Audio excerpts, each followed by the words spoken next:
Hello everyone, my name is Monica Gangwar. Today we are going to study chapter 2 of our first book Honeydew, that is titled as The Tsunami.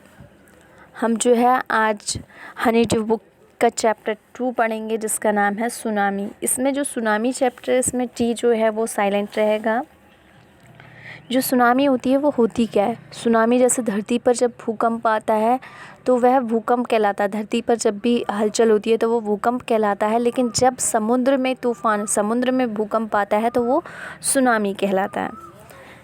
Before you read, यानी कि पढ़ने से पहले इस chapter के हम इसके बारे में, सुनामी के बारे में जानते हैं। A tsunami is a very large and powerful wave caused by earthquake under the sea. Tsunami जो होती है वो बहुत ही लार्ज और पावरफुल लहरें होती हैं जो कि अंडर द सी यानी कि समुद्र के अंदर होती हैं। तूफ़ान आने से समुद्र के अंदर जो बहुत ही भयानक और बहुत ही पावरफुल लहरें होती हैं उन्हें सुनामी कहते हैं। On 26 December 2004, a tsunami hit Thailand and parts of India such as the Andaman and Nicobar Island. 26 दिसंबर 2004 को सुनामी ने थाईलैंड व भारत के कुछ भागों पर प्रहार किया, यानी कि प्रहार किया, जैसे अंडमान निकोबार द्वीप समूह व तमिलनाडु का सागरीय तट।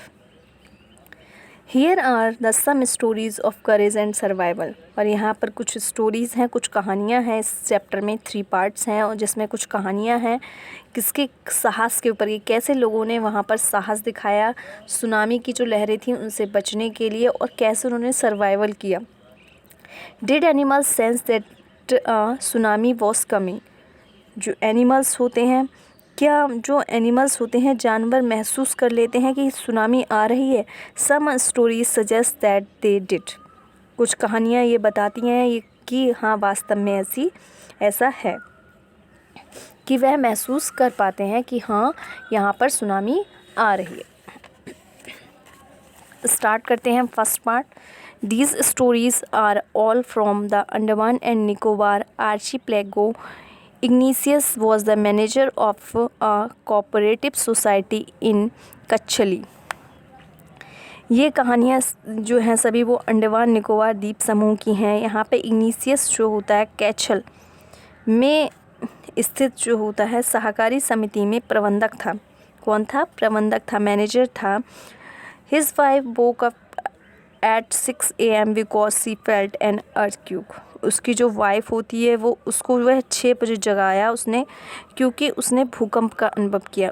उसको लगा कि अर्थक्वेक आ रहा है, तो उसने अपनी वाइफ को जगाया। किसने? इग्नीशियस ने। Ignatius carefully took his television set off its table and put it down on the ground so that it would not fall and break। Ignatius ने सही से, यानी अच्छी तरह से जो टीवी उसकी रखी हुई थी ऊपर, उसको ध्यानपूर्वक नीचे रखा। टीवी को मेज़ से नीचे उतारा, उसको ज़मीन पर रख दिया ताकि वह गिरे नहीं और टूटे नहीं।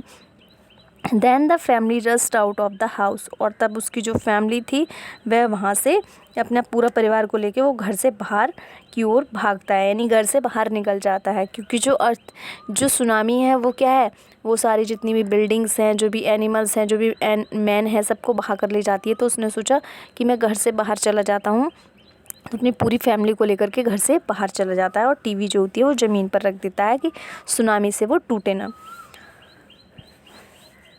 When the tremors stopped, they saw the sea rising. In the chaos and confusion, 2 of his children caught hold of the hands of their mother's father and the mother's brother and rushed in the opposite direction.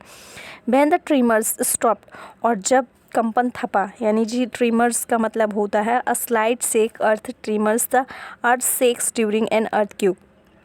Earthquake से यानी भूकंप से जो हलचल होती है, जब वो थमा, they saw the sea rising, और तब उसने देखा सागर को उफनते हुए, यानी सागर जो है बहुत बड़ी बड़ी ऊंचाई, मतलब ऊंची लहरें ले रहा है। In the chaos the confusion, और इस अफरा तफरी में, यानी कि इस अफरा तफरी में और इस परेशानी में, 2 of his children caught hold of the hands of their mother's father, अपने नाना के, एंड मदर्स ब्रदर, और अपने मामा के हाथ जो था वो पकड़े हुए थे and rust in the opposite direction. और रस्ट का मतलब है यानी भाग रहे थे दूसरी साइड में, अपोजिट डायरेक्शन दूसरी दिशा में भाग रहे थे। He never saw them again, उन्होंने क्या नहीं कहा, उन्होंने फिर कभी नहीं देखा। His wife also Swift away, only the 3 other children who came with him were saved. His wife, उसकी जो वाइफ थी वह भी बह गई। ओनली द 3 अदर चिल्ड्रन, उसके जो 3 बच्चे और थे, who came with him were saved, जो उसके साथ थे वह बच गए। Students, we know some difficult word in this paragraph.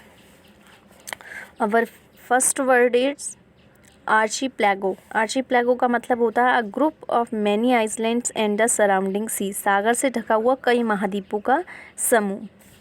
Rest out means होता है वेंट अवे, यानी भागकर बाहर निकले। अवर next word is trimmer. A slide shake earth tremors, यानी कि हल्की सी हलचल पृथ्वी पर, विनाशकारी हलचल। अवर next word is chaos. Chaos का मतलब होता है कंप्लीट डिसऑर्डर और कन्फ्यूज़न, अफरा तफरी। Our next word is confusion. Confusion का मतलब होता है डिस्ट्रेस, यानी कि परेशानी। Our next word is swift away, means होता है बह गई। Our next word is never. Never का मीन्स होता है कभी नहीं। Sanjeev was a policeman serving in the Kachkali island of the Nicobar group of islands. He somehow managed to save himself, his wife and his baby daughter from the babes. But then he heard cries for help from the wife of John, the guest house cook. Sanjeev जो था वो क्या था, एक पुलिसकर्मी था जो निकोबार द्वीप समूह के कैचल द्वीप में नौकरी करता था। उसने किसी तरह से, यानी somehow मीन्स किसी तरह से, अपनी वाइफ को और अपनी छोटी सी जो बेटी थी उसको लहरों से बचाने का प्रबंध किया। ये मैनेज्ड मीन्स होता है प्रबंध करना। To save himself and his wife and his baby daughter from the babes, babes से बचाने का प्रबंध किया। But then he heard cries for help from the wife of John, लेकिन जब उसने चिल्लाने की आवाज़ सुनी किसकी, वाइफ जॉन, जो जॉन की वाइफ थी उसकी, जो कि गेस्ट हाउस का कुक था, यानी अतिथि गृह का जो रसोइया था, जब उसने सुनी जॉन की वाइफ की आवाज़, जब वो चिल्ला रही थी, चीख रही थी कि बचाओ बचाओ, तो Sanjeev jumped into the water to rescue her, but they were both swept away. लेकिन जब वो बचाने के लिए, रेस्क्यू हर का मतलब होता है बचाना, बाहर निकालना, और जब संजीव जो होता है पानी में कूद जाता है रेस्क्यू हर उनको बचाने के लिए, but they were both swept away, लेकिन वो दोनों जो होती हैं, उसकी पत्नी और बेटी जो होती हैं, वो बह जाती हैं। 13 years old Meghna was swept away along with her parents and 77 other people. जो 17 ईयर, यानी कितने साल की, 13 ईयर है। 13 year old Meghna was swept away along with her parents and 77 other people. 13 वर्ष की मेघना जो अपने माता पिता के साथ तथा और जो 77 जो अदर पीपल थे उनके साथ बह जाती है। She spent 2 days floating in the sea, holding on to a wooden door. और she spent 2 days, और वह 2 दिन फ्लोटिंग, जो फ्लोट करती हैं यानी कि तैरती है, इन द सी में, holding on to a wooden tree, यानी कि वुडन डोर यानी लकड़ी का दरवाज़ा होता है, तो उस पर उसको पकड़ करके वो 2 दिन तक समुद्र में तैरती रहती है।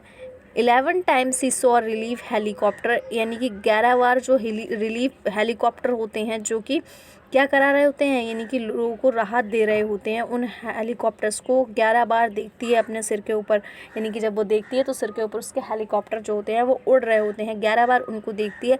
बट डिड नॉट सी हर, लेकिन वह उसको नहीं देख पाते, हेलीकॉप्टर्स जो होते हैं उसमें जो आदमी बैठे होते हैं वो उसको नहीं देख पाते।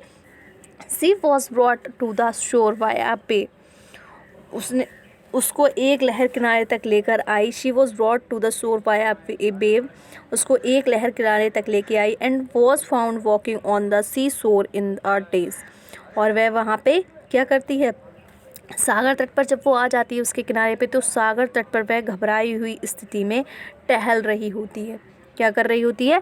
टहल रही होती है डर की वजह से, क्योंकि वो क्या होती है कि 2 दिन तक वो समुद्र में उस डोर के सहारे क्या होती है, फ्लोटिंग, यानी तैरती रहती है 2 दिन तक, और उसके बाद वो बाहर निकल के आती है। तो वो घबराई स्थिति में वहाँ पर सागर के किनारे टहल रही होती है। आज Javed was 10 years old. She was a student of Carmel Convent in the Port Blair, where her father had a petrol pump. Almaz Javed जो होती है वो 10 साल की होती है, और she was a student of करमेल convent in the port Blair, और पोर्ट ब्लेयर में जो करमेल कॉन्वेंट जो स्कूल होता है वो वहाँ की छात्रा होती है। उसके पिता का where her father had a petrol pump, और जहाँ पर उसके पिता का एक पेट्रोल पंप होता है। Her mother Rahila's home was in Nancowry island, और उसकी जो माँ होती है उसका नानकोरी में आइसलैंड में क्या होता है, माँ राहिला का घर नानकोरी आइसलैंड में होता है। The family had gone there to celebrate Christmas, और उनकी फैमिली वहाँ पर क्रिसमस जो होता है उसको सेलिब्रेट करने वहाँ पर जाती है। When the tremors came early in the morning, the family was sleeping. और जब ट्रीमर्स मीन्स होता है जब वहाँ पर बहुत ज़्यादा, ट्रीमर्स का मतलब होता है भूकंप, यानी कि विनाशकारी जो हलचल होती है जब आ रही होती है मॉर्निंग में, द फैमिली वॉज स्लीपिंग, तब उनका परिवार सो रहा होता है। Almas father saw the sea water recede, Almas के फादर देखते हैं सी वाटर रिसीड का मतलब होता है पीछे की तरफ ले जाना। जो सी वाटर होता है देखते हैं कि वो वाटर जो है पीछे की तरफ जा रहा है। He understood that the water would come rushing back with great force, और वह समझ जाते हैं जो पानी आएगा दोबारा से तो वो बहुत तेज़ी से वापस आएगा। He woke everyone up and tried to rush them to safer place, और वह सभी को जगाते हैं और कोशिश करते हैं सभी को कहाँ ले जाने की, सुरक्षित स्थान पर ले जाने की कोशिश करते हैं। And try to rush them to a safer place, और कोशिश करते हैं कि वो सेफ प्लेस पर जाने की कोशिश करते हैं। And as they ran her grandfather was hit on the head by something and he fell down, और जब वे भाग रहे होते हैं her grandfather was hit on the head, और तब उसके ग्रैंडफादर के सिर पर कोई भी बड़ी सी चीज़ जो होती है वो लगती है जिससे उनको चोट लग जाती है, और वह ही फेल डाउन, वह मूर्छित हो जाते हैं, बेहोश हो जाते हैं। Her father rush to help him, उसके पिता भाग करके अपने जो पिता होते हैं उनकी सहायता करते हैं। Then came the first giant wave they swept both of them away, और तब क्या होता है एक बहुत विशाल सी एक लहर आती है और उसके पिता को और जो उसके दादाजी होते हैं दोनों को बहाकर ले जाती है। Students, we know some difficult word in this paragraph.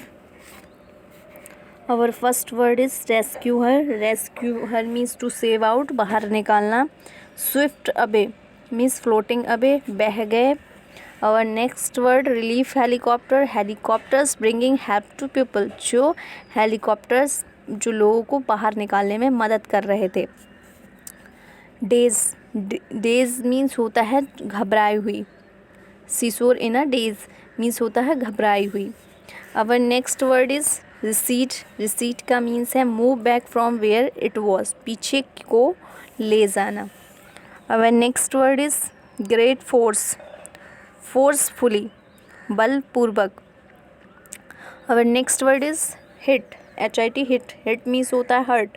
HURT hurt. Hurt means होता है चोट. जेंट मीन्स ह्यूज, विशाल काय, यानी बहुत बड़ी. Almas mother and aunts stood clinging to the leaves of a coconut tree calling out to her. Almas की जो mother होती हैं और आंट्स होती हैं जो कि क्लिंजिंग मीन्स होती हैं चिपका हुआ, to the leaves of a coconut tree. Coconut tree की जो लीव्स होती हैं, पत्तियाँ होती हैं, उनसे चिपकी हुई खड़ी होती हैं. कॉलिंग आउट टू हर, और वह उसको बुला रही होती हैं. A wave uprooted the tree and they two were washed away, और एक वेव आती है यानी विशाल सी यानी बहुत तेज़ धार जो आती है समुद्र की, और वह उस ट्री को जिससे वो चिपकी हुई खड़ी होती हैं उसकी पत्तियों से उसको उखाड़ देती है. And they two were washed away, और वह भी दोनों बह जाती हैं. Almas saw a log of wood floating. Almas जो होती है एक बहता हुआ लक्कड़ देखती है, यानी कि एक बहती हुई मोटा सा एक लकड़ी का वो होता है, उसको देखती है। She climbed on to it, और वह उस पर चढ़ जाती है। देन शी फेंटेड, और वह उसके बाद बेहोश हो जाती है। When she woke up she was in a hospital in Camorta, from there she was brought to Port Blair. और वह जो होती है मूर्छित हो जाती है, और उसके बाद जब वो जगती है तो वो हॉस्पिटल में होती है जिसका नाम कामोर्टा होता है, कि एक अस्पताल में होती है। From there she was brought to Port Blair, और वहाँ पर उसे पोर्ट ब्लेयर में लाया जाता है। The little girl does not want to talk about the incident with anyone. जो छोटी सी वो लड़की होती है, अलमास होती है, उसके जो माँ होती है, उसकी जो मौसी होती हैं, वो भी बह गई होती हैं, ठीक है। उसकी पूरी फैमिली जो होती है, पूरी फैमिली, दादा, पिता, उसकी माँ, उसकी मौसी, सब लोग बह गए होते हैं। तो उस इंसिडेंट के बारे में जो अलमास होती है वो किसी से भी बात नहीं करना चाहती है। सी इज़ स्टिल ट्रॉमाटाइज्ड, वह अभी भी किसमें थी? सदमे में थी। कौन थी? अलमास जो थी वो सदमे में थी, क्योंकि उसकी पूरी फैमिली जो थी वो बह गई थी। We know some difficult words in this paragraph. First word cleansing. Cleansing का मतलब होता है स्टिकिंग, मीन्स होता है चिपके हुए। Our next word is floating. Floating का मतलब होता है फ्लोइंग, यानी बहते हुए। Our next word is fainted. Fainted का मतलब होता है सेंसलेस। सेंसलेस यानी कि कुछ पता ना हो, यानी कि कुछ भी पता ना चले, मूर्छित होना, बेहोश होना। Our next word is traumatised. Traumatised का मतलब होता है ग्रेटली शॉक्ड एंड डिस्ट्रेस्ड, गहरे सदमे में। Our next word is